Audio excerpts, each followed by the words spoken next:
The older woman scurried down the halls. Her time was limited now. With each step, the lights in the castle dimmed as the sun set. The golden walls that typically glistened in the sunset were now cold blue. Tonight was special after all. She turned the corner, immediately skidding to a stop when her eyes spotted the small boy before her. Hazel, her replacement. He was 10 now, had been for a few days. She remembered when she had finally turned 10. Her opportunity to be a high priest finally came. She just wished she had known what really became of the former high priest before she had set her sights on this occupation. High Priest Vontis? Hazel's words echoed throughout the empty hall. Vontis immediately pulled him close to the wall, shushing him as she did. Shh, Hazel, listen to me, and listen to me well. I haven't much time. By tomorrow's sunrise, things will have changed. I need you to promise to me that when the sun rises, you'll follow these 3 rules forevermore. Firstly, never disobey the will of the Queen. Rule number 2, keep your temper under control. Last but not least, the most important rule, whatever else you do, never fall in love. He looked up at her, eyes wide and pupils searching for some form of answer. But never fall in love is what the Enchiridion said. Yes, I know, Hazel. It's a very important rule. You must promise me you'll follow these 3 rules.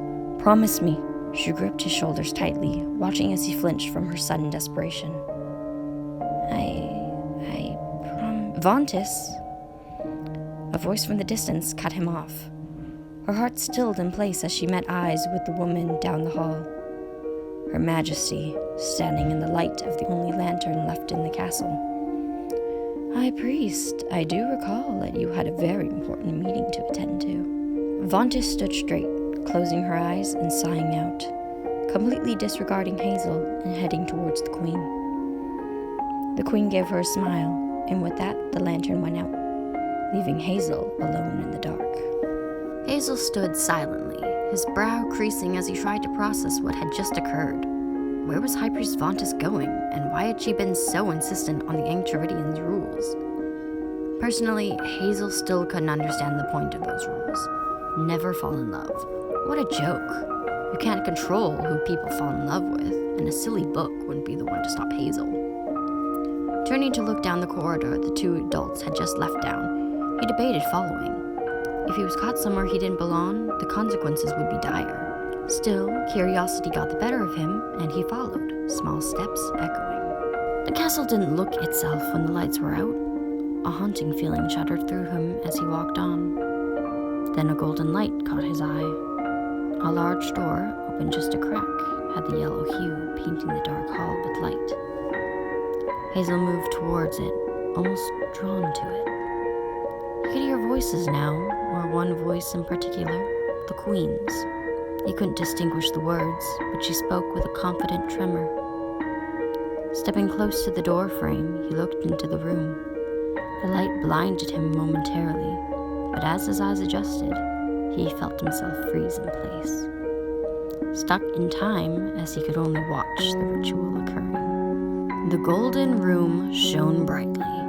Hazel's eyes were wide, looking into the center of the room at the woman standing there. The Queen stood wearing a golden gown shimmering on her body.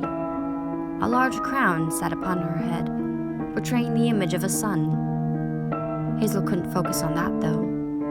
His eyes were stuck on the blood dripping from the hands the Queen held, the ones that were not her own. The sun symbol was obscured by the blood dripping over. She was smiling, blood from above dripping down onto her skin.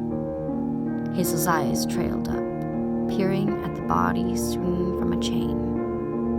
One peculiar thing he would never forget was the body's lack of a head. Even as he looked at the ground, he couldn't find the head, only the body, blood, and hands. He stood there, clutching the wall as tightly as he could, looking at the Queen, who let out a ton to lick up the blood dripping onto her upper lip, her eyes open, staring out with a wild expression. Hazel, for a moment, almost believed she was staring into his own wide eyes, and that at any second he would be next. He turned away, running down the hall, not caring about his loud footfall. He wanted out of there. He wanted to go home, home to his father, home to his nanny, home to all his books on birds and poetry. He made it to the apprentice's chamber in the church, the room he had been assigned a year ago when he first came to the castle, and was told that he would be next in line for the position of high priest. He threw himself into the bed, hiding underneath the covers as if they could protect him from the queen. Finally, after letting his breathing slow, he let the tears spill.